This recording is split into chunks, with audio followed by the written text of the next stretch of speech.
एका एकरात 6-7 महिन्यात 10 लाख रुपये कमवले. पण 10 लाख कसे कमवले हे महत्त्वाचं पॉईंट आहे की मी उत्पन्न किती घेतलं. म्हणजे एकरी मी आता कारलं 30 टनापर्यंत आज ह्या वर्षी मी घेतलं. 30 टनासाठी त्याचं नियोजन काय केलं तर हंगाम एक महत्त्वाचा असतो. मग तुम्ही पाऊस पडल्यानंतर सगळीकडे पाणी पण होते त्यावेळेस लावणारी खूप संख्या असते. उन्हाळ्यात पाणी कमी असते, टेम्परेचर जास्त असते, तसं ते पीक ग्रो करत नाही, अडचण जास्त असते, रोग जास्त असतो. आम्ही तिथंच असतो, त्याच टप्प्यात असतो आम्ही, आधीमध्ये नाही जास्त. का करतो तर तिथं आम्हाला रेटच भेटतो. मे जून जुलैला मार्केट भाजीपाल्याचं लेवलच असते, म्हणजे चढच भेटत असतो रेट त्या हंगामातच. त्या हंगामात पण कोणती पिकं घ्यायची. तर मला असं एक प्रश्न विचारायचा की शेतकऱ्यांना लग्नासाठी आजकाल मुली मिळत नाही आहेत, तर तुमचं काय मत आहे. शेतकरी म्हटलं की त्याला ते मजूर म्हणजे तो शेतात उठणार, शेतात जाणार, काम करणार झालं म्हणजे ते विषय येतो की मी लाईफस्टाईलचा. आम्ही काय 4 व्हीलर घेऊ शकत नाही का, आम्ही काय बंगला बांधू शकत नाही का, पॉईंट आहे ना. एक्झॅक्टली बांधू शकत नाही, तो लाईफस्टाईल देऊ शकत नाही. आम्ही पण ॲडव्हान्समध्ये करू शकतो. शेतकरी म्हटलं की पूर्वीसारखं ते बघायचं त्याच्याकडे, तो शेतात जाणार, कामच करणार, असंच बघणार. आम्ही पण आहे ना, आम्ही चेंज करू शकतो ना.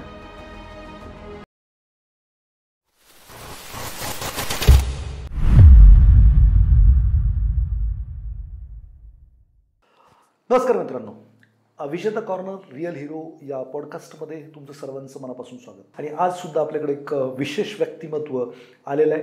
यंग शेती व्यावसायिक जे उत्कृष्ट पद्धतीने शेती करतात. शेती व्यवसाय प्रॉफिटेबल कसा करावा हे त्यांनी खूप सारे रिसर्च, 7 वर्षाचा शिक्षण त्याच्यामधलं घेऊन त्यांनी तो अनुभव त्यांनी या ठिकाणी शेअर करण्यासाठी आलेले आहेत. ते कारलं स्पेशलिस्ट आहेत. सो जे काही शेतकरी बांधव आहेत त्यांनी नक्की हा पॉडकास्ट खूप मनापासून पाहावा, जेणेकरून त्यांची शेती कशी प्रॉफिटेबल होईल, काय काय अडचणी असतात शेती व्यवसाय करताना, आणि ह्या युवा शेतकऱ्यांनी कसे ते सोडवल्या त्या अडचणी, ह्या सगळ्या तुम्हाला इन्स्पायरिंग ठरतील. कदाचित तुमचंसुद्धा शेती व्यवसाय हा प्रॉफिटेबल कसा होईल याचं मार्गदर्शन आपल्याला आज अभिजित पाटील सर कोल्हापूरहून आलेले आहेत आणि ते आपल्याला करणार आहेत. सो मी जास्त वेळ न घेता अभिजित सरांचं आपल्या विजेता कॉर्नर रिअल हिरो या पॉडकास्टमध्ये स्वागत करतो. अभिजितजी, तुम्ही वेळ काढून इथं आलात त्याबद्दल तुमचं मनापासून स्वागत. तुमच्याबद्दल थोडीशी माहिती सांगा. सर, सर्वप्रथम मी सांगतो सर, माझं नाव अभिजित गणपतराव पाटील, गाव आयतोडे खुर्द, तालुका वाळवा, जिल्हा सांगली.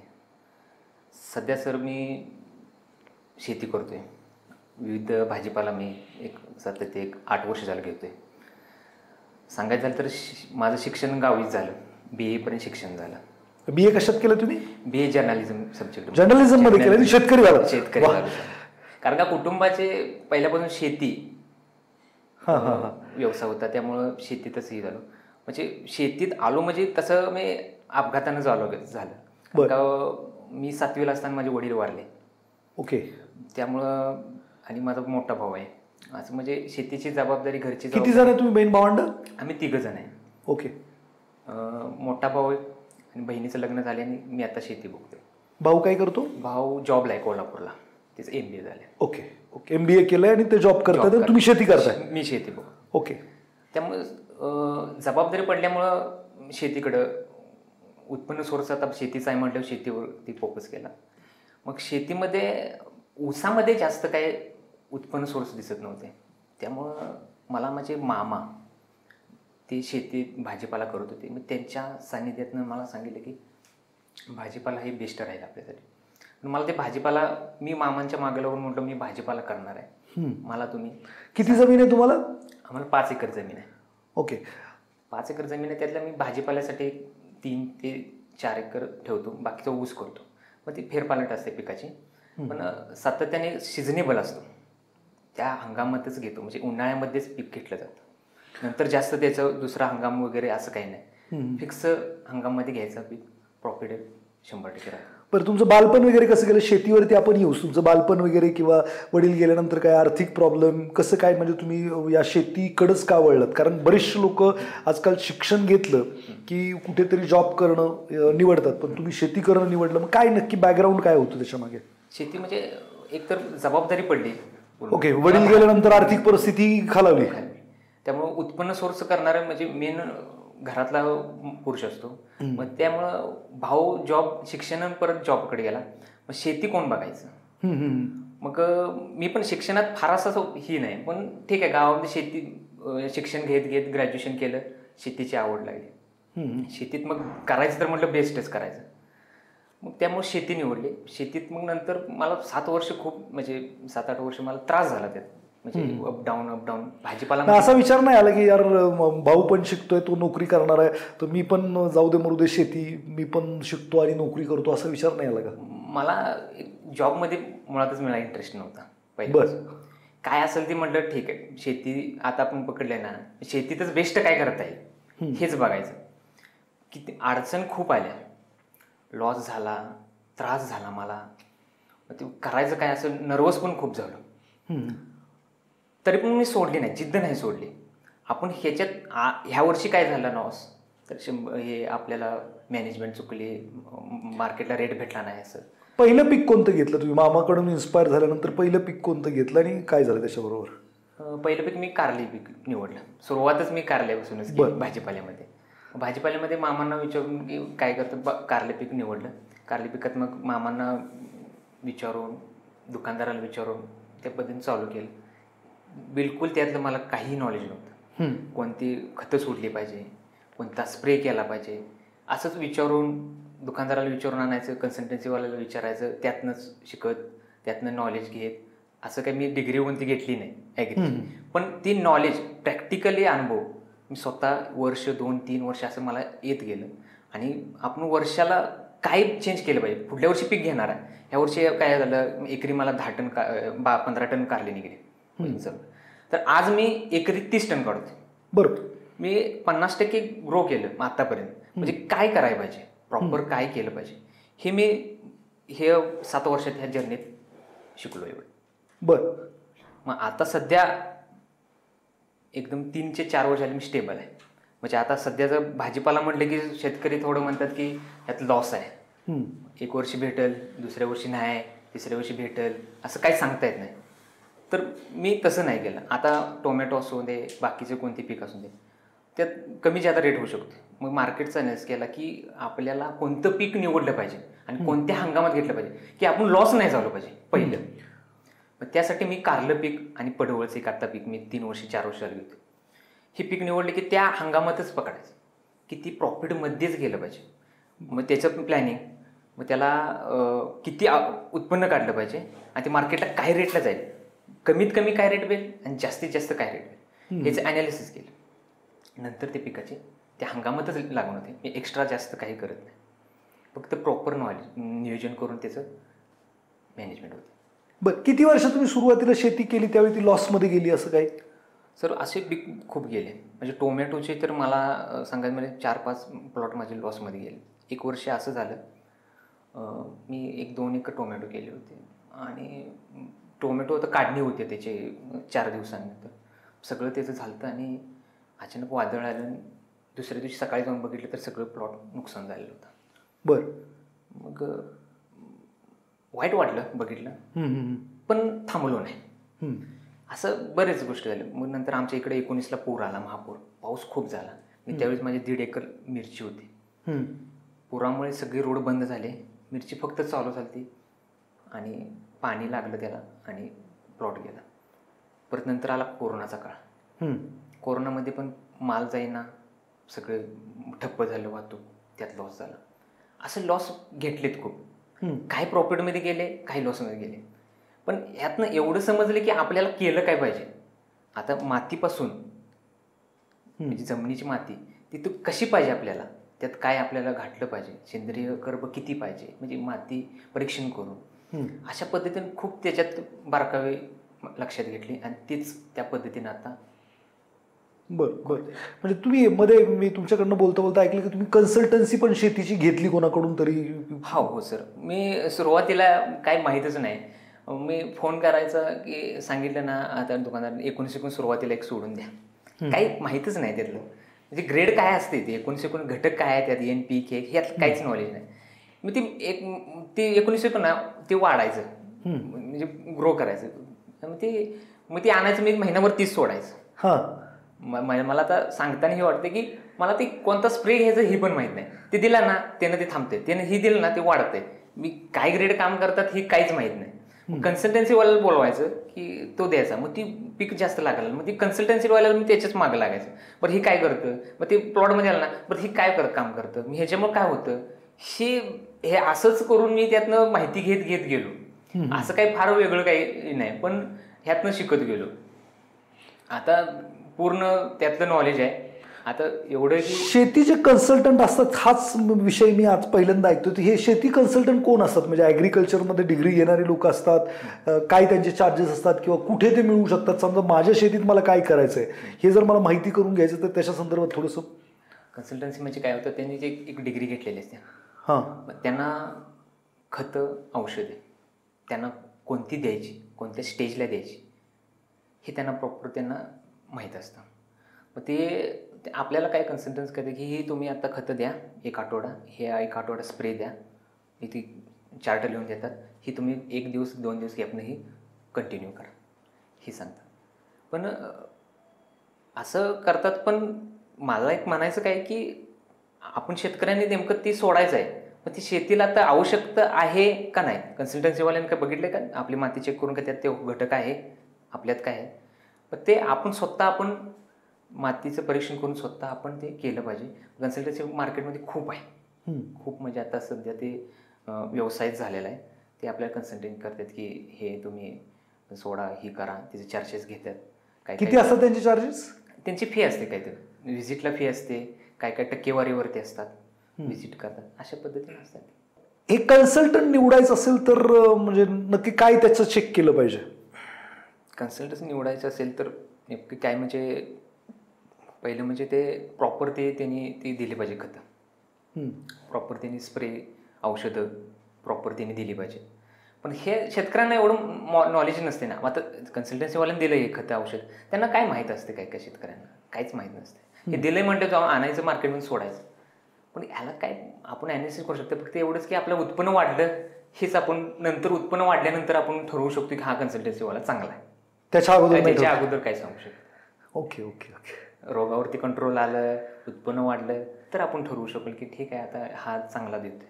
बरं, समजा एखाद्या शेतकऱ्याला स्वतःच माती परीक्षण करायचं की त्याच्या मातीमध्ये कोणते इंडिग्रेंट आहेत किंवा नाही आहेत किंवा कोणतं पीक त्याच्यामध्ये घेतलं पाहिजे, असं काही कोर्स वगैरे अवेलेबल आहेत का मार्केटमध्ये? नाही, कोर्स नाही, आता लॅब खूप आहेत आता. ओके, हां ठीक आहे. तर आपण ते माती घेऊन आपण लॅबला पण पाठवू शकतो, त्याचं रिपोर्ट आपल्याला ते देतात. असं काही फार असं वेगळं त्याला काय करायला लागतं असं काही नाही. की ती माती दिली, ते सगळे आपल्याला चार्ट PDF आपल्याला तयार करून देतं की तुमच्या शेतामध्ये EN एवढा आहे, P एवढा आहे, K एवढा आहे, पोटॅश एवढा आहे, मायक्रोन्यूट्रन्स किती आहेत, सूक्ष्म अन्नद्रव्य हे एवढे आहेत, मुख्य अन्नद्रव्य किती आहेत, हे असं सगळं ते चार्ट देते टक्केवारी. ते आपण त्या पद्धतीनं आपल्या जमिनीत आता किती कोणते खतं किती टक्केवारी आहेत त्या पद्धतीनं आपण खतं दिली पाहिजे. असं काही फार वेगळं काही करता लागत नाही. मित्रांनो, जर तुम्हाला तुमच्या जमिनीचं परीक्षण करून घ्यायचं असेल तर बऱ्याचशा लॅब्स अवेलेबल आहेत. जसं सरांनी सांगितलं, तुम्ही तिकडे जाऊन त्याचं परीक्षणसुद्धा करू शकता. आणि नक्कीच तुम्ही कन्सल्टन्सीच्या माध्यमातून कोणत्या पिकाला काय रोग झाला आहे, काय कोणते औषधं किंवा कोणत्या गोष्टी दिल्याने तो बरा होऊ शकतो आणि कोणताही कन्सल्टंट चांगला किंवा वाईट हे जर तुम्हाला ठरवायचं तर पिकाचं उत्पन्न वाढल्यानंतरच ठरू शकतं, असं सरांनी आपल्याला सांगितलेलं आहे. तर सर, मला तुम्हाला असा प्रश्न विचारायचा की तुम्ही एकरी साधारणपणे मी जे ऐकलं आहे तुमच्याकडून ते साधारणपणे वार्षिक 10 ते 12 लाख रुपये एकरी उत्पन्न करताय. तर 10 ते 12 लाख रुपये इकडं वार्षिक पगारही नाही आहे लोकांना, एवढं मेहनत करतायत. आता 3-4 एकर तुम्ही करताय, तर नक्की कसं नियोजन करता, कशा पद्धतीने प्लॅनिंग करता, काय केलं पाहिजे? तुमच्यासारखं जर उत्पन्न प्रत्येक शेतकऱ्याला जर मिळवायचं असेल तर त्याच्यासाठी थोडंसं गायडन्स करा. ठीक आहे. आता काय होतं की जे उत्पन्न जे आपण म्हणतो जास्त उत्पन्न काढायचं प्रत्येकाला शक्य होते असं काही नाही. प्रत्येकाची तिथलं जमिनीची क्वालिटी, वातावरण तिथलं वेगळं असते. पण विषय काय होतो सर की तिची मॅनेजमेंट आणि त्याचं नियोजन आहे ना ते प्रॉपर प्रत्येक शेतकऱ्याकडं होत नाही. म्हणजे मी तुम्हाला सांगेल की माती परीक्षण करण्यापासून त्याची मशागतपासून ते जमिनीमध्ये आपल्या आता कर्ब किती आहे मेन आहे, ते किती आहे, किती टक्के आहे, मग आपण सेंद्रिय घटक किती वाढवलं पाहिजे. बिलकुल असं पण नाही की ते फक्त रासायनिकवर डिपेंड आहे. त्याचं नियोजन केलं पाहिजे पहिल्यापासून. बेस मातीचं नियोजन, परत नंतर त्याचं रासायनिक खतं, मग ते खतं कोणती दिली पाहिजे आणि किती क्वांटिटीत दिली पाहिजे, किती दिवसातून दिली पाहिजे. परत नंतर त्याचं राहिलं पिकाचे रोगाचं काय असेल ते, मग त्याचं नियोजन, कोणते स्प्रे कोणत्या वेळेत बसले पाहिजे. प्रिव्हेंटिव्ह म्हणजे त्याच्या अगोदर, रोग यायच्या अगोदर तुम्ही स्प्रे द्यायचे असते. म्हणजे त्याचं नियोजन मग त्याचे मॅनेजमेंट शेतकऱ्यांना होत नाही. की फक्त शेतकऱ्यांना काय वाटतं की हे मार्केटमध्ये ही ग्रेड आणली, हे खतं आणली आहेत ना, हे टाकले की वाढते पीक लागतं, असं नाही. ते सेंद्रिय कर्ब मेन, जमिनीची मातीत सेंद्रिय कर्ब किती, हा इथून अभ्यास केला पाहिजे बेस. आता तुम्ही म्हणता की वर्षातून एका एकरात 6-7 महिन्यात 10 लाख रुपये कमवले होतं. पण 10 लाख कसे कमवले हे महत्त्वाचं पॉईंट आहे. की मी उत्पन्न किती घेतलं, म्हणजे एकरी मी आता कारलं 30 टनापर्यंत आज ह्या वर्षी मी घेतलं. 30 टनासाठी त्याचं नियोजन काय केलं पाहिजे. मी सुरुवातीपासून सांगितलं की माती जे परीक्षणापासून ते सगळे खतांचे मॅनेजमेंट, ते मल्चिंग पेपर घालून ती सगळ्या म्हणजे नियोजन एकदम परफेक्ट, हे असं केलं पाहिजे. शेतकरी काय करतात, रासायनिकवर भर देतात आणि कोणतं रोग आल्यानंतर स्प्रे देतात. असं नाही की जमिनीची क्वालिटीपासून शेवटपर्यंत येईल, पण मॅनेजमेंट, खती कोणती सोडली हे आपल्याला पहिलं नियोजन पाहिजे. आपण कोणती सोडतोय, गेल्या वेळेस किती सोडले, ह्यावेळेस किती सोडायला पाहिजे, आता पोझिशनला किती सोडली पाहिजे, ह्याचा डाटा तर आपण ठेवलाच पाहिजे. त्याशिवाय आम्हाला समजणार कसं कोणती स्प्रे कधी घेतले, अशा पद्धतीने मॅनेजमेंट झाली पाहिजे. म्हणजे पहिलं पीक घेताना तुम्ही सगळा डेटा ठेवायचा, पुढचं पीक घेताना तिथं काय उत्पन्न आलं होतं, त्याच्यात काय बदल केले पाहिजेत, हे सगळं नियोजन तुम्ही ठेवायचं. आणि तुमचं असं मत आहे की प्रिव्हेन्शन, रोग होण्या अगोदर पिकांना अशी पण औषध आहेत, म्हणजे लसीसारखी. नाही, लसी म्हणजे ते प्रिव्हेंटिव्ह आपण देतच राहायचं. जे काय होतं की रोग आल्यानंतर, रोग आला 50% अटॅक झाला की आपण लगेच स्प्रे द्यायला चालू करतो, पण ती कंट्रोलमध्ये राहत नाही. मग तुम्हाला मी काय सांगितलं, सुरुवातीपासून काय केलं पाहिजे, तर त्याची थोडक्यात काय आहे की ह्युमिडिटी पॉवर म्हणतो ना आपण, रोग प्रतिकार शक्ती, रोपांमध्ये रोग प्रतिकार शक्ती झाली पाहिजे तेवढी स्ट्रॉंग. ओके. म्हणजे त्याच्यासाठी काय करायला लागतं, ही सिस्टमॅटिक आपण ते काम केलं पाहिजे. मग तुम्हाला म्हटलं मी डाटा का ठेवायचा, डाटा का, मग गेल्या वर्षी मी म्हटलं मला तारखेनुसार मी ही खतं सोडलेली, सगळा डाटा ठेवला, तर आपल्याला समजतं ना, हां एवढं उत्पन्न निघालं, मी एवढी खते वॉटर सोल्युबल एवढी वापरली, एवढी स्प्रे दिले, मला उत्पन्न किती निघाले काय, हे आपला डाटा असला की बरं ठीक आहे. पुढल्या वर्षी आपण काय केलं पाहिजे ह्याच्यात चेंजेस, की मी आज 25 टन एकरी काढलं, तर मी पुढल्या वर्षी 30 टन कसा काढू शकते, 35 टन कसा काढू शकते. हे मागचा डाटा असं त्याचे चेंजेस करता येते ना. मी ह्यावेळेस ह्या पोझिशनला हे खतं सोडले, पुढल्या वर्षी मग ह्याच्यात काय चेंज करता येईल, आपल्याला डाटा पाहिजे. शेतकऱ्याकडे डाटा नसतो. मी काय सोडले मागल्या जर महिन्यातलं विचारलं तर त्याला काय माहित नसते मी काय सोडलं, औषधाचं नाव पण माहित नसते. म्हणजे हे प्रॉपर काम केलं ना तुम्ही तर 100% सक्सेस होऊ शकते. मग मार्केटमध्ये लॉस तर होतात की हे मी पीक घेतलं, टोमॅटो घेतला, लॉस झाला, दर भेटला. मार्केट काय आपल्या हातात नाही, वातावरणच काय आपल्या हातात नाही. ठीक आहे, मग असं पीक निवडलं पाहिजे की लॉस नाही झाला पाहिजे. बरं, अवरेज निघलं पाहिजे. अवरेज म्हणजे उत्पन्न जास्त निघलं पाहिजे आणि आपण ते पीक निवडताना असा विचार केला की ते आपल्याला एवढं प्रॉफिट देऊन तर जाणार, माझा लॉस नाही झाला पाहिजे.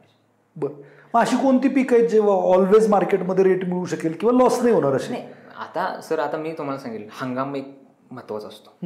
मग तुम्ही पाऊस पडल्यानंतर सगळीकडे पाणी पण होते, त्यावेळेस लावणारी खूप संख्या असते. उन्हाळ्यात पाणी कमी असते, टेम्परेचर जास्त असते, तसं ते पीक ग्रो करत नाही, अडचण जास्त असते, रोग जास्त असतोय. आम्ही तिथंच असतो, त्याच टप्प्यात असतो, आम्ही आधीमध्ये नाही जास्त. का करतो तर तिथं आम्हाला रेटच भेटतो. बरं, मार्केट मे जून जुलैला मार्केट भाजीपाल्याचं लेवलच असते, म्हणजे चढच भेटत असतो रेट त्या हंगामातच. मग त्या हंगामात पण कोणती पिकं घ्यायची, मी काय सांगितलं, मी ठीक आहे, मी निवडले काय कारलं निवडले, आमच्या भागात आणि एरियात तर ते स्टेबल राहते रेट. मी त्याचा अभ्यास केला. पडवळ एक आहे, मी पडवळ नवीन एक आता 3 वर्ष झालं करतोय, मी पडवळ निवडले. त्याच्यासाठी काय करतोय की मार्केट कुठं पाठवायला लागतंय, तिथं मागणी कुठं आहे, कोण जास्त करत नाही. ठीक आहे, मग त्याची मागणी कुठं आहे, मार्केट जास्त खप कुठं आहे त्याचा, त्या मार्केटला पाठवायचं, आपण पिकवायचं, किती मग उत्पन्न निघलं पाहिजे, ते रेट किती राहील. 3 वर्ष अभ्यास केला मी. बरोबर. 4थ्या वर्षी मी ती फुल जास्त 2 एकरामध्ये केलं. आणि मुंबई, पुणे, आमचे लोकल मार्केट 4, असं सगळं मी ते सप्लाय केला. बरं, म्हणजे हे मी नवीन काढलं ना, पडवळ ही नवीन कन्सेप्ट, म्हणजे जास्त कोण करत नाही. म्हणजे प्रत्येकानं त्याच्या म्हणजे महाराष्ट्रात विदर्भ साईट असेल तिथं त्यांच्या तिने कुठे वेगळं मार्केटला हे केलं पाहिजे. तर मी सांगून म्हणू शकत नाही ना मग तुम्ही हा पडवळ पलीकडे विदर्भात चालत असेल. घ्यायच्या. आता हीच पडवळ तिकडं विदर्भ साईडला केलं तर तिथं मागणी नाही. म्हणजे मी नवीन पीक सांगितलं, म्हणजे माझं उदाहरण सांगितलं. असं काही ते प्रत्येक जणाला ते हे होईल असं काही हे होत नाही. पण अशा पद्धतीने केलं पाहिजे. मला माहिती की मार्केटला हे रेट स्टेबल राहू शकतात. त्या पद्धतीने त्याचं उत्पन्न घेतलं, याचा अभ्यास केला तर प्रत्येक शेतकऱ्याला हे माहिती होऊ शकते की कधी आपल्याला स्टेबल भाव मिळू शकतो. जसं तुम्ही सांगितलं की उन्हाळ्यात पेरणी केली तर बुवा जून जुलैला तुम्हाला रेट मिळूनच जातो. मग असे कोणत्या पिकाचे कोणते हंगाम आहेत असं काही अभ्यास आहे त्याचा का तुम्ही असं सांगू शकता? नाही, अभ्यास आहे. मी तुम्हाला सांगितलं 7 वर्ष झाले मी अपडाऊन ही केलेलं आहे. हां 7 वर्ष झाले. पण मला माहित झालं ना बाबा ह्या हंगामला कारल्याची मागणी कशी राहते, कमी राहते, जास्त राहते, कोणत्या महिन्यात राहते. आता जुलैला आल्यावर जूनला फुल रेट राहतो, जुलैला परत 1-15 दिवस कमी राहतो. का राहतो? पाऊस जास्त चालू होतो, कोरडे पुराचं हे होतंय, कोकणला माल जायत नाही, सगळं मग नदी पूर येतो. त्यामुळे तिथं वाहनं जायत नसल्यामुळं मार्केट माल जायत नाही, मालाचा उठाव होत नाही, रेट डाऊन होते. मग ते आम्हाला आधी माहिती आहे पाऊस जास्त झाला ना मार्केटला रेट कमी येणार. माझा आता भाव किती मिळतोय मला 50 रुपये किलो, कारण 40 रुपये किलो जाते. तर त्यावेळेस सगळं प्रॉब्लेम झाला, ठप्प झालं, 25-30 रुपये भेटणार रेट. मग ते आमचं अनालिसिस आहे बाबा. ठीक आहे, ॲव्हरेज रेट किती राहील. कारली मी तुम्हाला स्पेशल कारल्यावर मी का केलंय तर मला माहिती आहे मार्च मध्ये लावल्यानंतर ते मे जून जुलैला हा रेट भेटणार, एवढं मला प्रॉफिट होणार, मी एवढं उत्पन्न काढणार. मी का थांब सांगतोय की तेवढा माझा अनुभव आलेला आहे. मग तसं मी ते प्रॉपर त्याच्यावर काम केलंय म्हणून मी ते थांब सांगू शकतो की एवढं उत्पन्न घेतलं की एवढं आपल्याला प्रॉफिट मिळू शकते. बरं, तुम्ही एक कारलं स्पेशलिस्ट आहात, म्हणजे शेतकऱ्यामध्ये स्पेशलिस्ट, शेतकरी म्हणजे कारलं स्पेशलिस्ट आहात असं मी म्हणतो तुम्हाला. तर मला एक सांगा, असं वेगवेगळ्या पिकाचा एखादा शेतकरी स्पेशलिस्ट असू शकतो? आता असं काही म्हणता येणार नाही की मीच एक स्पेशलिस्ट आहे, माझ्यापेक्षा जास्त उत्पन्न काढणारे शेतकरी आहेत, असं काही हे नाही. पण कारलंच असं निवडायचं म्हणजे मला ते मार्केटचं मी तुम्हाला सांगितलं की ह्या सेफमध्ये राहतोय मी. मुळात म्हणजे मी लॉस नाही, मी सेफमध्ये राहणार आहे. आज शेती लॉसमध्ये जाते म्हणतात ना, भाजीपाला केलं की लॉस आहे बाबा, ठीक आहे ना, किती नांदर लागू नका असं लगेच म्हणते. ती लॉस झाला की कुठं बसायचं, ऊस लावून टाकूया, असं तसं शेतकऱ्याचं असतं. मग मी काय म्हणतो की मला बॅलन्स पाहिजे. मला जास्त, आता टोमॅटोला एकदम भाव जास्त येतो, एकरी 20 लाख होते, मला 20 लाख नको आहे. मला स्टेबल पाहिजे पैसे. मला 1 वर्ष मिळवायचे, 2 वर्ष घालवायचे नाही. मी ती केलेलं आहे ते. 1 वर्ष मिळवलं, 2 वर्ष घालवलं, तसं नको आहे. स्टेबल काय पाहिजे. मग मी त्याचा जनरली शेतकरी एका एकरामध्ये किती टन कारले काढतो? तसं ते सीझनवर राहतं हंगाम. तसं मी म्हणायला गेलं तर जे त्याच्या मातीची गुणधर्म कसे आहेत, त्याच्यावर एरिया कसा आहे, तो कोणत्या सीझनला करणार आहे, हंगाम कोणता घेणार आहे, त्या हंगामला. म्हणजे जर जून नंतर जुलै नंतर पण पकडलं ना, काय काय हंगाम पाऊस कमी होतो, पाणी असते, वातावरण चांगलं असते, तो जाऊ शकतो. एकरी 35 टन, काय काय गुंठ्याला 1 टन काढतात, म्हणजे एकरी 40 टन काढू शकतात. ओके, तुम्ही किती काढता जनरली ॲव्हरेज? आपण एकरी 30 टन करतो, पण टेम्परेचर 40 असतं. ओके, परत पावसाळा येतो तेव्हा काढता. हां, म्हणजे पाऊस जास्त असतो त्यावेळेस ते मॅनेज करता येत नाही, कारण पाणी जास्त असतं, रोगाचा प्रादुर्भाव जास्त होतो. बरं, त्यातून आम्ही ते उन्हाळा प्लस पावसाळा ह्यामध्ये असतो, त्यामुळे आम्ही कव्हर करू शकत नाही 40 टनापर्यंत. 30 टन झालं तर 32-33-35 टनापर्यंत जाऊ शकतो. आणि ॲव्हरेज रेट काय मिळतो कारल्याला? ॲव्हरेज 20 रुपयेपासून ते 50 रुपयेपर्यंत भेटू शकतो. ॲव्हरेज आपण 30चा पकडूयात. ॲव्हरेज 30. आणि 5 महिन्याचं पीक? 5 महिने, 5 ते 6 महिने पीक. 5 ते 6 महिन्याचं पीक. मित्रांनो, विचार करण्यासारखी गोष्ट आहे. आपण ऊस करतो, ऊस साधारणपणे 1.5 वर्ष शेतामध्ये राहतो. 1.5 वर्षानंतर तुम्ही जर तो ऊस विकलात साखर कारखान्याला, तर 2,500 रुपये समथिंग काहीतरी भाव आहे. तर 1.5 वर्षानंतर 2,500 टनांनी माल जातो. आणि इकडं जर कारल्याचा विचार केला, सर तुमचं पडवळचं पण मी आत्ता मगाशी ऐकलं, पडवळ मग पण तुम्ही मला वाटतं ॲव्हरेज 30 का 40 रुपयांनी विकली आत्ता. हो. हां, तर पडवळचं पण पीक तुम्ही घेतलं आणि ते सुद्धा मला वाटतं 4-5 महिन्याचंच पीक आहे. 4-5 महिन्याचं. आणि इव्हन ते सुद्धा किती टन काढलं तुम्ही एकरी? एकरी आपण आता 1 टनापर्यंत पण काढू शकतो, पण सध्या मी आता गुंठ्याला का एकरी? गुंठ्याला 1 टनापर्यंत. एकरी आपण 30 टन ते 35 टन ते 40 टनापर्यंत, 30 ते 40 टन एकरी आपण काढू शकतो. ओके, हे सुद्धा विचार करण्यासारख्या गोष्टी आहेत की टाइम ड्युरेशन आणि उत्पन्न या दोन्ही जर कॉम्बिनेशन जर केलं तर शेतकरी सुद्धा फायद्यात येऊ शकतो असं मला वाटतंय.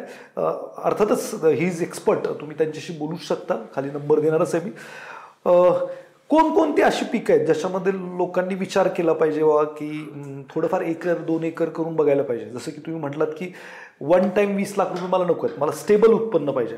तर स्टेबल असं कंटिन्यू भाव असणारी कोणकोणती भाजीपाला आहे किंवा कोणती पिकं आहेत अशी? सर आता म्हणजे मी असं म्हणता येत नाही प्रॉपरली की हेच पीक घ्या तुम्हाला ते कंटिन्यू मार्केटचं सर काही सांगू शकत नाही एवढं. पण असं मी काय म्हणतो, स्टेबल एक ठराविक पीक असतात, म्हणजे कारले असू दे, पडवळ असू दे, नाहीतर आणखी आहेत बरेच पीक मार्केटमध्ये. मी असं प्रॉपरली तीच सांगू शकत नाही.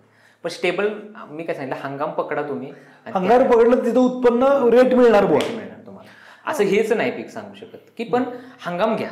मी आता प्रत्येकच ठिकाणी ते घेऊ शकत नाहीत, काही पाण्याचा प्रॉब्लेम असतो, टेम्परेचरला येऊ शकत नाही काही ठिकाणी. पण हंगाम फार महत्त्वाचं आहे. हंगाम आणि ती पीक कोणतं निवडतं हे निवडून तुम्ही उत्पन्न चांगलं काढू शकता आणि रेट भेटेल तुम्हाला.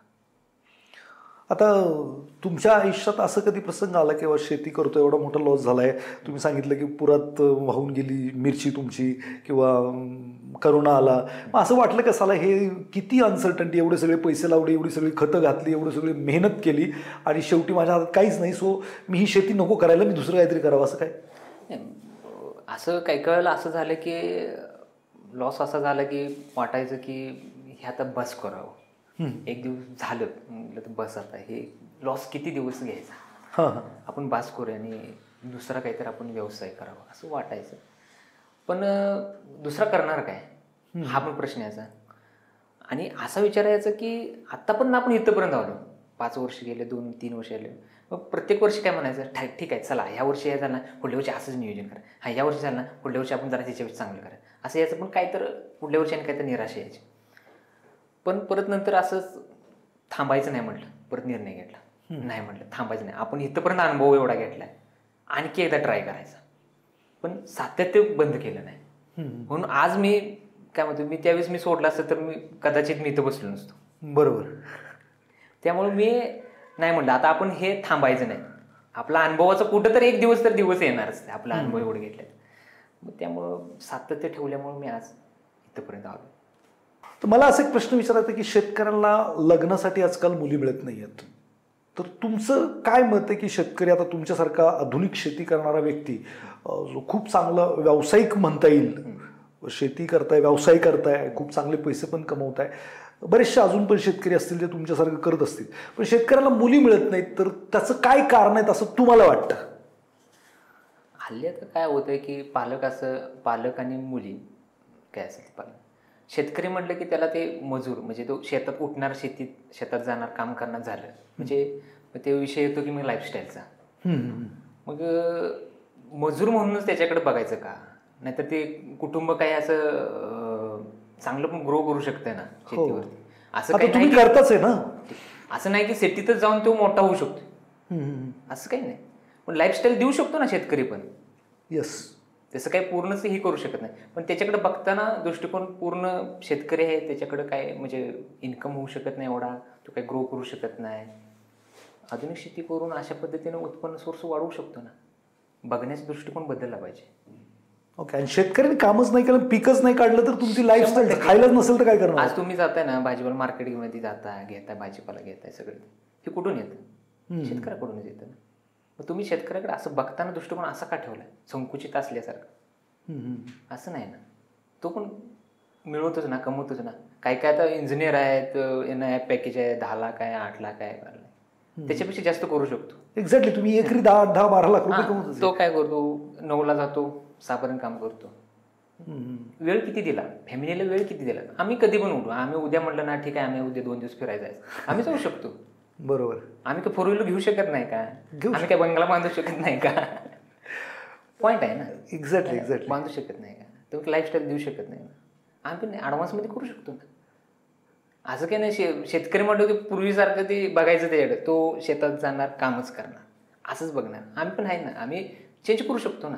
आणि ते पण एक कामच आहे ना. तुम्ही पण इकडे लोकांच्या बॉसच्या शिव्या खाताय, कलिकची कुरघोडी सहन करताय, EMI भरताय, तुम्ही जी लाईफस्टाईल जगताय तिचं वाटूनच झालेलं आहे. खरं तर शेतकऱ्यासारखं जीवन नाहीये तसं पण विचार केला तर.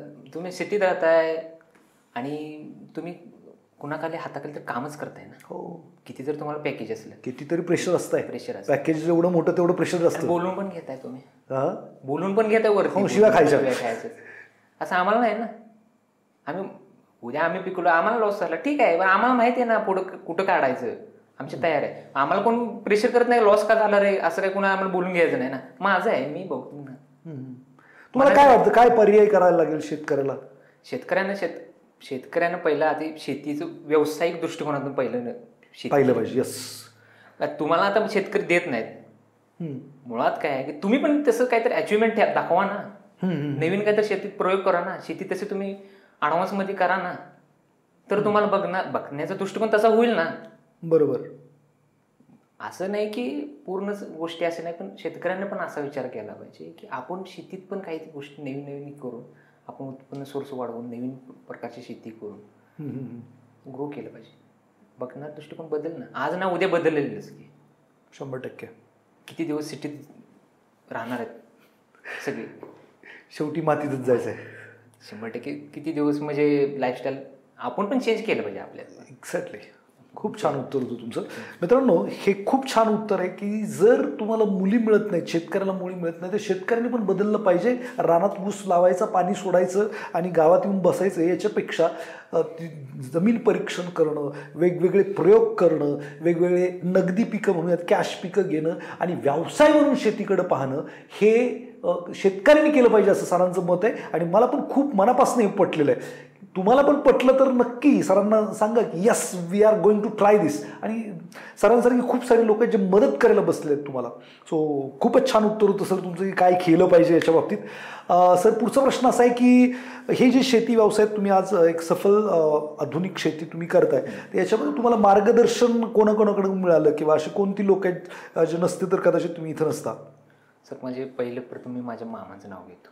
कारण मामाने एवढा सपोर्ट केलाय मला. माझे म्हणजे वडील वारल्यापासून ते आत्तापर्यंत मामाने खूप सपोर्ट केला मला. कदाचित मामा नसते तर मी ही अशी शेती पण केली नसते. आता मी ठीक आहे, मी त्यात एक्सपर्ट झालोय, मला माहिती आहे, पण गुरु माझे मामा. बरं. आणि माझे पडत्या काळी माझ्या पाहुण्यांनी वगैरे सगळ्यांनी सपोर्ट केला मला, त्यामुळे मी आज इथंपर्यंत आहे करू शकतो. अजून कोणी मला पाहुणे शेतीबद्दल काही माहिती शिकवणं? ठीक आहे, जनरली ह्या गोष्टी माहिती करून म्हणजे देणारे होतील लोक ठराविक, पण जास्त करून मामाच. कारण मामांचा एक 30 वर्ष झाले, 30 ते 35 वर्ष झाले ते भाजीपाला करतात. त्यांचा अनुभव आणि मुळात म्हणजे तिने मला सपोर्टच दिला सगळ्याच गोष्टी पहिल्यापासून. त्यामुळे ते होते म्हणून मी आज इथे. एक वेगळा प्रश्न मला विचारायचा. तुमचा भाऊ नोकरी करतो आणि तुम्ही शेती करता, तुमच्या दोघांमधलं जास्त कोण कमवतं? म्हणजे असं मी म्हणणार नाही की ते, पण शेती जास्त करून आता मीच कमवतोय. जॉब म्हटलं तर त्याला तो वेळ लिमिटेड आहे. तो काही सकाळी जाणार त्याला एक ठरलेलं आहे पेमेंट एवढं. मला लिमिट नाही. बरोबर. मी किती पण कमवू शकतो. तो तिथं ऑफिसमध्ये बसून मी घरात बसून मी माझे दिवसाचे आज माझा ठीक आहे, तो किती आलंस आज 1000 रुपये घेऊन आला. मी 1000 नाही, 10,000 नाही तर 1,00,000 सुद्धा मी दिवसा घेऊन येऊ शकतो, दिवसाला कमवू शकतो, आणू शकतो. पण म्हणजे बसून म्हणजे एवढं गॅप आहे त्याच्यामध्ये. मग अशी बोलता बोलता तुम्ही हे पण म्हटलात की मी आता स्वतः जाऊन शेतीत काम करत नाही, मी आता नियोजन करतो, फक्त मॅनेजमेंट करतो. तर ते कसं करता नक्की?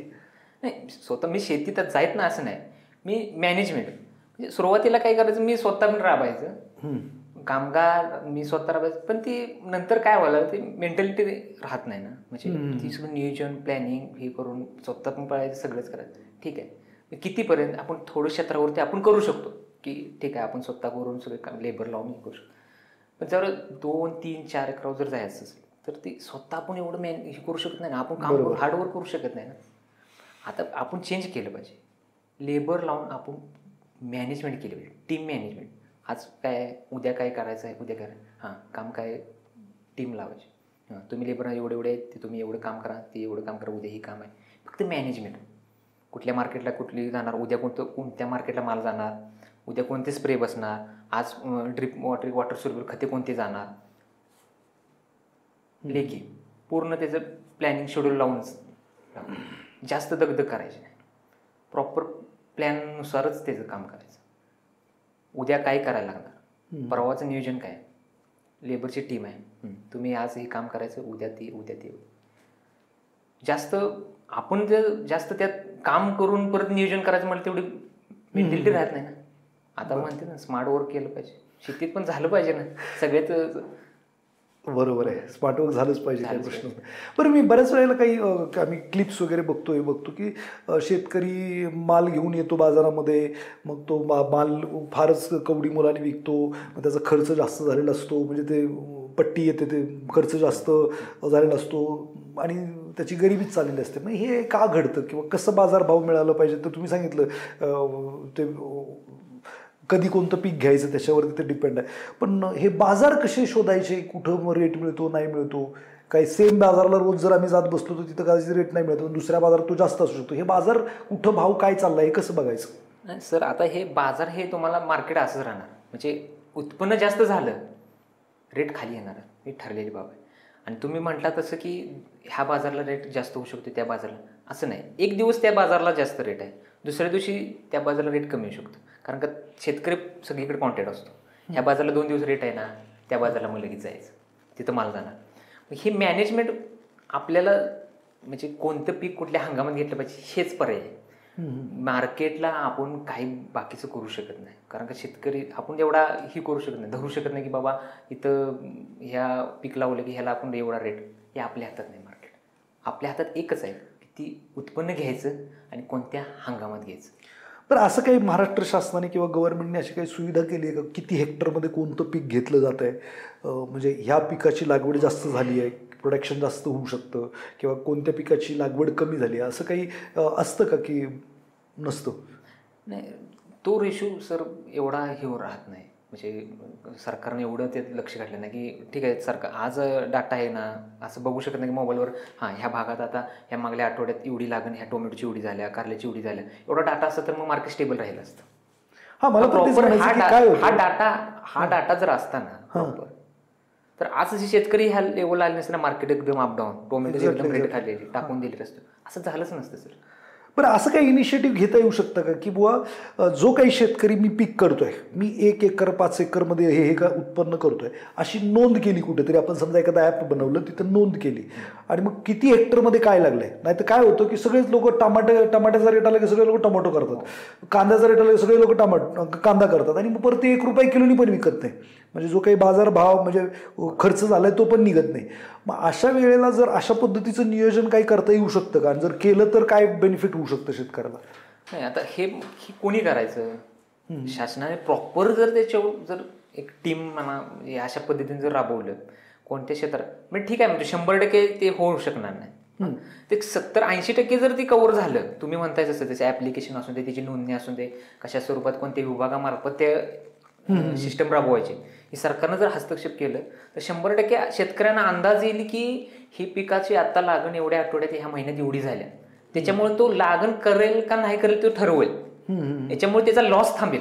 पहिला तो लॉस मध्ये जातो ना, हा मुद्दा तर थांबेल. ठीक आहे, तो दुसरं पीक तर दे ना, ही जी लागण कमी झाल्या ती करू शकतो. पण हे 100% जर केलं ना, 100% ते शेतकऱ्याची परिस्थिती सुधरेल, बिघडण्याची तर थांबेलच. एक्झॅक्टली.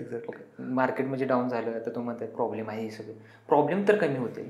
100% म्हणणार नाही, पण थोडेफार हातभार 100% लागेल. याच्यावरती नक्की वर्क करण्यासारखं आहे. मित्रांनो, मला पहिल्यापासून असं वाटतं की यार किती हेक्टरमध्ये काय लागलंय, किती एकरात काय लागलंय, याची जर नोंद जर मी तर याच्यामध्ये काय करू नाही करेल मला माहीत नाही, पण नक्कीच जर कोणाला आयडिया असेल कशा पद्धतीने केलं पाहिजे, गव्हर्नमेंट करेल नाही करेल, पण असं एक ॲप बनवलं प्रत्येक शेतकऱ्याने, मी एवढ्या एवढ्या एकरमध्ये हे करतोय, तर एक आयडिया सगळ्यांनाच मिळू शकते की बुवा अमुक अमुक हेक्टरमध्ये कांदा लागलाय, तर एवढं प्रोडक्शन आलं तर मग त्याचा रेट हा असू शकेल, किंवा असं छानसं जर नियोजन करू शकलं तर शेतकरी जो आत्महत्या करतोय, त्याला जे लग्न करायला पण मुलगी मिळत नाही आहे, किंवा तो जो मजूर म्हणून त्याच्याकडे पाहिलं जातं आहे, कारण स्टॅबिलिटी आल्यामुळे हा प्रश्न सुटू शकतो. मला माहीत नाही की कोण करणार काय करणार, पण मला तर असं वाटतं गव्हर्नमेंटने किंवा ज्याला कोणाला ह्याच्यात आयडिया असेल त्यांनी नक्की याच्यावरती काम केलं पाहिजे. सरांचं पण मत तेच आहे की बुवा जर असं काही झालं तर शेतकऱ्याचं नुकसान तरी थांबेल. सो कमीत कमी नुकसान थांबणं अपेक्षित आहे. सो एक आधुनिक शेतकरी म्हणून तुम्ही जे काही पारंपरिक शेती करतात अशा लोकांना काय सल्ला द्याल? मी असं सांगेन की आपण जे पारंपरिक ऊस असेल नाही, बाकीचे कोणत्या भागात कोणती पिकं आहेत, याला पर्याय देऊन आपण अशी आधुनिक शेती कोणते पिकं घ्यायला येईल, कशा पद्धतीने करता येईल ह्याचं नियोजन करून बदल केला पाहिजे, मी निश्चित सांगतो. आणि प्रॉपर शेतीकडं बघताना बिझनेस माइंडनंच त्याच्याकडे बघितलं पाहिजे. 100% तुम्हाला यश येणार, फक्त तुम्ही ती व्यावसायिक दृष्टिकोनातून शेतीकडे बघा, तुम्हाला दिवस चांगले येणार. बरं, तुम्ही काही जे आधुनिकतेची कास पकडायला तयार आहेत शेतकरी, अशा लोकांना काही मदत करू शकता किंवा हेल्प करू शकता? हो, मदत करू शकतो सर. ते कोणत्या कोणत्या स्वरूपाची मदत तुम्ही करू शकाल? तुम्ही जमिनीची म्हणजे मशागतीपासून त्यांना काही कोणती सेंद्रिय खतं टाकायची, त्याच्या आधी मशागत कशा पद्धतीने केली पाहिजे, खतं कशी दिली पाहिजे, स्प्रे कोणते घेतले पाहिजे, हे मी मदत करू शकतो, काय अडचण नाही. जमीन परीक्षणाला पण तुम्ही लॅबोरेटरी वगैरे? लॅबोरेटरी हा त्यांचे प्रत्येक तालुक्याला आता आहेतच ना लॅबोरेटरी प्रायव्हेटमध्ये, मग तुम्ही ते टेस्ट करून घेऊ शकता. असं काही पहिल्यापासून म्हणजे खतं कोणती, औषधं कोणती, ह्या जर गोष्टी समजल्या वेळेवर तर ठीक आहे. आणि लागवडीचं कोणत्या पिकाचा कोणता कालखंड योग्य आहे ह्याच्यासाठी सुद्धा तुम्ही मदत करू शकाल. सो डेफिनेटली मित्रांनो, हे आधुनिक शेतकरी अभिजित जी आहेत आणि त्यांना तुम्ही जे काही खाली कमेंटमध्ये तुम्हाला नंबर दिला जाईल तिकडे तुम्ही तो घेऊन तुम्हाला जे काही कन्सल्टेशनची गरज असेल तर नक्की त्यांना संपर्क करू शकता. सो आता तुम्ही एक एज्युकेटेड व्यक्ती आहात, म्हणजे तुम्ही जर्नलिझम पण केलेलं आहे, ग्रॅज्युएट पण आहात आणि तरी पण शेती करताय. तर ज्या लोकांना नोकरी मिळत नाही आहे, शेती आहे पण ते नोकरीच्याच मागं पळत आहेत, 10-15 हजार वरती काम करत आहेत, अशा मुलांना काय सल्ला द्याल? माझं मत आहे की नोकरी 10-15 हजारची जर करायची असेल आणि त्याला जमीन आहे तर नोकरीच्या मागं न लागतं जमीन केली पाहिजे. पण केली पाहिजे जमीन अशी केली पाहिजे, मी तुम्हाला सांगितले जातं की बिझनेस माइंडनंच त्याच्याकडे बघितलं पाहिजे. व्यावसायिक दृष्टिकोनातून तुम्ही जमिनीकडे बघितलं ना ते तुम्हाला प्रॉफिट करा. पण एक आहे की शेतकरीला सातत्य ठेवत नाही, हा मूळ पॉईंट आहे. सातत्य ठेवत नसल्यामुळं शेतीकडे बघण्याचा दृष्टिकोन कमी असतो. तुम्हाला 1-2 वर्ष लॉस येईल, 1 वर्ष, सातत्य ठेवा ना. त्यात का लॉस आला, कशामुळे आला, आपलं काय नियोजन चुकलं, काय पिकं कोणती घेतली पाहिजे, तर ॲनालिसिस करा, अभ्यास करा.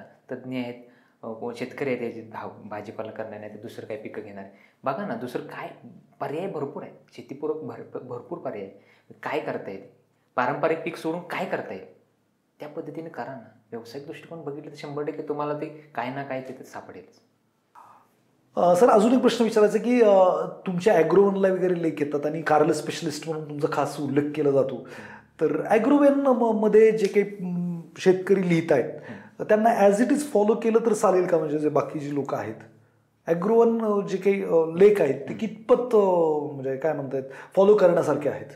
सर, तर ॲग्रोवनला कसं होतं की एखाद्या कुटुंबाचं नाही, एखाद्या शेतकऱ्याचं यशोगाथा दिली जाते. यशोगाथामध्ये काय आहे की ह्या शेतकऱ्यानं, ह्या कुटुंब आहे शेतकऱ्याचं आणि हे असं असं ती पिकं घेतात, नाही व्यवसाय करतात, शेतीपूरक व्यवसाय असेल, दुग्ध व्यवसाय असेल, असं त्याची यशोगाथा देतात.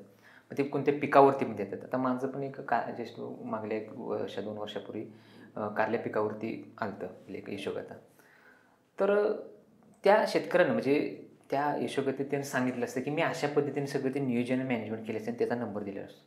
100% तो त्यात त्यानं काहीतरी काम केलेलं असते, त्याचा अनुभव असतो आणि ती माहिती घेऊ शकतात त्याची आणि ते फॉलो करू शकतो. 100% करू शकतो, कारण त्याचा तो प्रॉपर अनुभव असतो. आता विषय काय होतो की BSc ॲग्री केलेला तो सांगू शकतो की स्प्रे ही करू. पण प्रॅक्टिकली अनुभव हा शेतकरी सांगू शकतो, कारण का त्यानं एक घालवले असेल बरेच वर्ष अनुभवातून. तो प्रॉपर काम सांगू शकतो की नाही हे असं नाही, असं केलं पाहिजे ते, कारण का त्यानं बघितलेलं असतं ना प्रॅक्टिकली काय करायला पाहिजे. एक्झॅक्टली. त्यांनी थेरॉटिकल पाहिलं, शेतकऱ्यांनी प्रॅक्टिकल पाहिलं, त्याचा अनुभव नक्कीच कामाला येऊ शकतो. खूपच छान. सर, तुम्ही इथं विजेता कॉर्नर रिअल हिरो या सेगमेंटमध्ये आलात आणि खूप साऱ्या शेतकऱ्यांना किंवा आम्हाला मुलाचं मार्गदर्शन केलं शेतीबद्दल, त्याबद्दल तुमचं मनापासून आभार आहे. पुढेही आपण याच्यावरती बोलत राहूच, कारण शेती हा खूप महत्त्वाचा विषय आहे. मलाही थोडासा अभ्यास करायला गेलं असं वाटलं जेव्हा हा पॉडकास्ट मी घेत होतो. आय शुड अजून याच्यातले प्रश्न विचारू शकत होतो कदाचित, बट माझा शेतीमधला थोडासा कमी अभ्यास असल्यामुळे मी कमी प्रश्न विचारले. तरीसुद्धा सर तुम्ही जे काही मार्गदर्शन केलं त्याबद्दल तुमचं मनापासून धन्यवाद. Thank you very much for coming here.